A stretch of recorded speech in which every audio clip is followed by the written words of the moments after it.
श्री स्वामी समर्थ मैत्रिणी, तुमचं माझ्या ज्योत्स्नाज कुकिंग या यूट्यूब चॅनल खूप खूप स्वागत आहे. कशा आहात तुम्ही सर्वजणी? कसं तुमचं नक्की सांगा बरं का. सो आज आपण या व्हिडिओमध्ये बघणार आहोत आपली एक पारंपरिक रेसिपी, जी उन्हाळा सुरू झालेला आहे आणि आता आपल्या तापणं सुरू झालं आहे. आपल्या शरीराला थंडक देण्यासाठी आपण करणार आहोत ती म्हणजे गुलकंद रेसिपी. ही पारंपरिक रेसिपी आहे आणि झटपट होणारी, फक्त 3 दिवस लागतात, बाकी काही नाही. चला आपण या व्हिडिओमधनं त्या रेसिपीला सुरुवात करू आणि त्याचे बेनिफिट्स पण आपण व्हिडिओमधून मी तुम्हाला सांगते. चला. सो मैत्रिणींनो, गुलकंदमध्ये आला गुलाब. सो आपल्याला गुलाब घ्यायचा, छान देसी गुलाब घ्यायचा आहे. घरी लागत असेल तर उत्तमच उत्तम. त्याच्या छान आपल्याला पाकळ्या काढून घेऊया, वेगळं करून घेऊया आणि हे छान आपण धुवून घेऊया आणि हे वाळवून घेणार आहोत. त्याच्यानंतरच आपली प्रोसेस सुरू होणार आहे. बघा अशा पद्धतीने किती छान दिसतं ना गुलाब, खूप सुंदर आहे आणि सुगंध तर येणारच, घरवर पसरणारच. बघा आपण छान धुवून घेतलं आणि एका कोरड्या कापडातून छान आपण त्या वाळवून घेऊया गुलाबाच्या पाकळ्या. मैत्रिणींनो, या गुलकंदाचे खूप बेनिफिट, आपल्या शरीराला थंडावा देतो आणि त्याच्यानंतरची प्रोसेस आहे. आपण खडीसाखर घेतलेली आहे. खडीसाखर छान आपण तिला बारीक कुटून घेऊया. बघा तुम्हाला दिसत असेल व्हिडिओमध्ये, कोपऱ्यामध्ये आपण छान त्याला कुटून घेतोय. कुटून घेतल्यानंतर आपण ज्या पाकळ्या त्या घेतल्या ज्या कोरड्या झालेल्या आहेत पूर्ण, आणि त्याच्यानंतर आपण त्याच्यामध्ये जो आपण कुटून घेतलेला, बारीक कुटून घेतलेली खडीसाखर आहे ती घालूया. त्याच्यानंतर ती आपल्याला हाताने अशी चुरून ह्याच्या पाकळ्यांमध्ये मिक्स करायची आहे. बघा अशा पद्धतीने.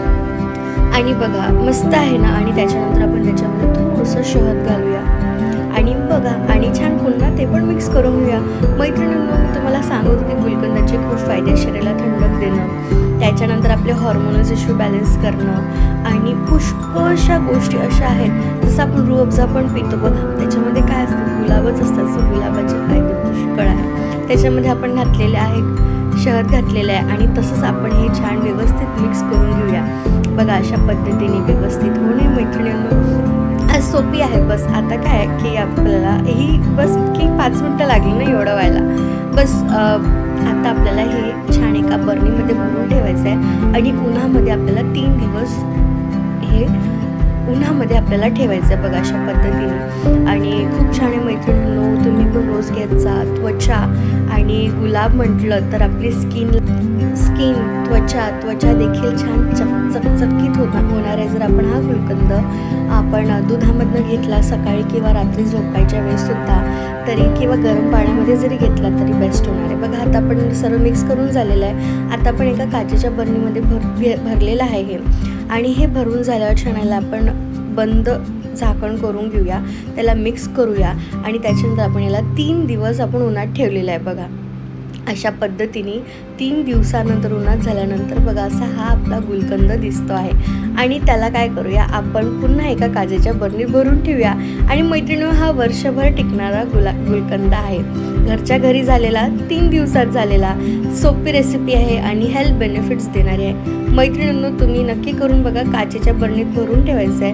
असा भरून ठेवला की आपला हा वर्षभर टिकणारा गुलकंद घरच्या घरी रेडी आहे. बाहेरचं घेण्यापेक्षा रूह अफजा वगैरे त्याच्यात थोडे ना थोडे केमिकल असतातच. सो आपल्या डोळ्यासमोर बनलेली ही रेसिपी. सो मैत्रिणींनो, कशी वाटली गुलकंदाची रेसिपी? झटपट आहे की नाही? फक्त 3 दिवस लागतात, बाकी काही नाही. हो की नाही? चालेल, तुम्ही पण ही रेसिपी करून बघा. व्हिडिओ आवडला तर लाईक करा, कमेंट करा आणि सबस्क्राईब पण करा. चला आता या व्हिडिओचा इथेच करते. श्री स्वामी समर्थ.